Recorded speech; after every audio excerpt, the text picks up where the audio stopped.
everyone! Welcome back to my YouTube channel! Ayan, for today's video, may another episode na naman tayo. May another story na naman tayo na mag-asawa na nasa mismong bahay niya ay nahuli niya na ayun, pinasubo ni Mr. yung pipino niya. So, nasasarapan si Mr. niya doon. Kaya nahuli niya yung Mr. niya. Kaya tapusin ninyo yung video kasi mapapakinggan niyo yung kanyang story.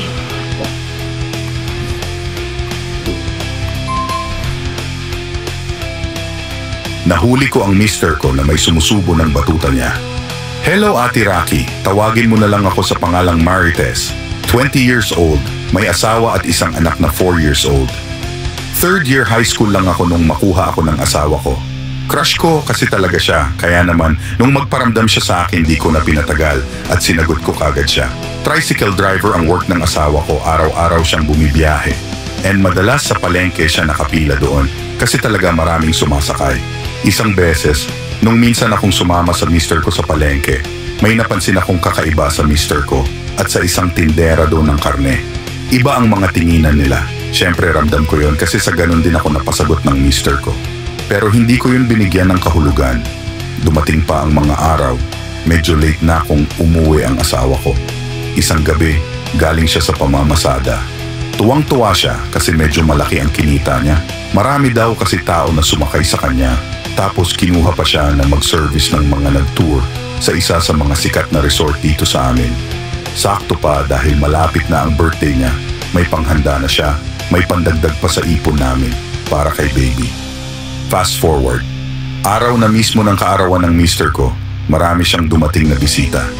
Pero ang pinagtakan ko, bakit pati yung tindera ng baboy sa palengke pumunta kung tutuusin di niya man lang yun nakwento sa akin. At kung umasta pa parang close na close talaga sila. Hinayaan ko lang kasi birthday naman ng mister ko. Ayaw ko namang masira yung special na araw niya. Sumapit na ang gabi at halos lahat ng mga kainuman ng mister ko nagsiuwian na, maliban na lang dun sa tindera ng baboy. Busy ako noon sa paghuhugas ng mga pinggan nang mapansin ko na iba ang titigan nila, kaya ang ginawa ko, lumapit ako at nakijamming sa kanila.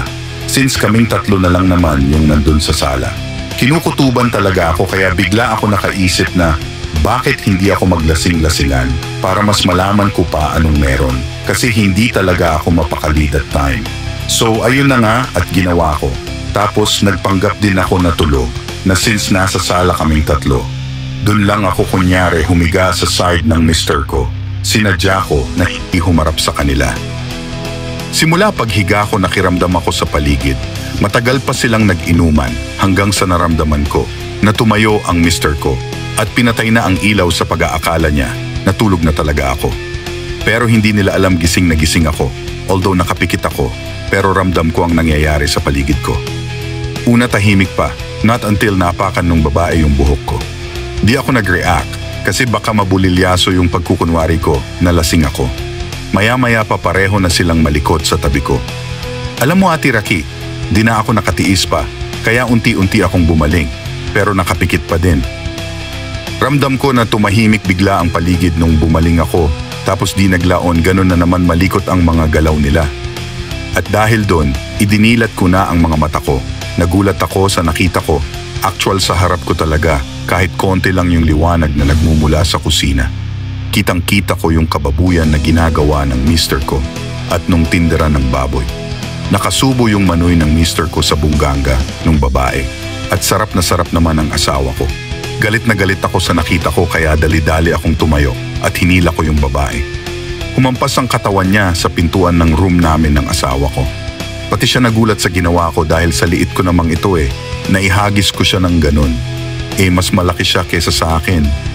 4'9" lang kasi ang height ko, Ate Rocky at yung babae, parang nasa 5'5" ang taas, balingkinita ng katawan. Sa takot niya sa akin tumakbo siya lalabas kahit wala siyang damit. Sinundan ko siya hanggang sa labasan pero bigla na lang siyang nawala. Sobra ang gigil ko nung gabi ng yun. Pasalamat siya at di ko siya naabutan dahil kung hindi, kakaladkarin ko talaga siya sa barangay kahit wala siyang damit. Bumalik ako sa bahay namin at kinausap ko ang mister ko. Sabi niya dala lang daw yun ng kalasingan niya. Di ako naniwala, kaya pinagsasampal ko siya. Sabi ko pa sa kanya, nakukulangan ka pa ba sa akin? Humingi siya ng tawad sa akin, pero sobrang sama ng loob ko sa kanya. Umalis ako kasama ng anak namin at pumunta muna kami sa nanay ko. Hanggang ngayon, sinusuyo niya pa rin ako na umuwi na sa bahay namin. Pero hindi pa ako handa na makasama siya. Sobra niya akong sinaktan. Bilang may bahay niya, lahat ginawa ko naman. Kaya sa mga makakapanood ng storya kong ito, huwag kayo papayag na gaguhin kayo ng partner nyo. Huwag nyo ipakita na mahina kayo dahil pag naging mahina kayo, hindi yan sila matututo. Hindi masama na piliin ang sarili mong katahimikan dahil pagpapakita lang yon na hindi tayo basta babae lang, na kinakayang-kayanan lang ng mga lalaking hindi marunong makontento. Salamat, Ate Raki, kung sakaling mapili mo ang kwento kung ito. God bless sa ating lahat. O diba, napakasakit nun. Kaya kung ikaw ay asawa or nahuli mo yung partner mo sa mismong bahay mo na gano'n ang ginawa. So, patawarin mo pa ba siya or bigyan mo siya ng another chance o hiwalayan mo na. Hindi naman talaga yung ginawa niya, hindi simple para sa'yo. Para din sa akin, hindi madali yun. So, mismong bahay mo is nakita mo yung asawa mo na gano'n, nakipag-anuhan sa iba. So, kayo, ano kaya ang gagawin nyo? Kaya, comment down below and please like and share and please subscribe and click the notification bell para updated kayo sa another vlog. And thank you so much sa inyong lahat sa pag-support sa aking YouTube channel.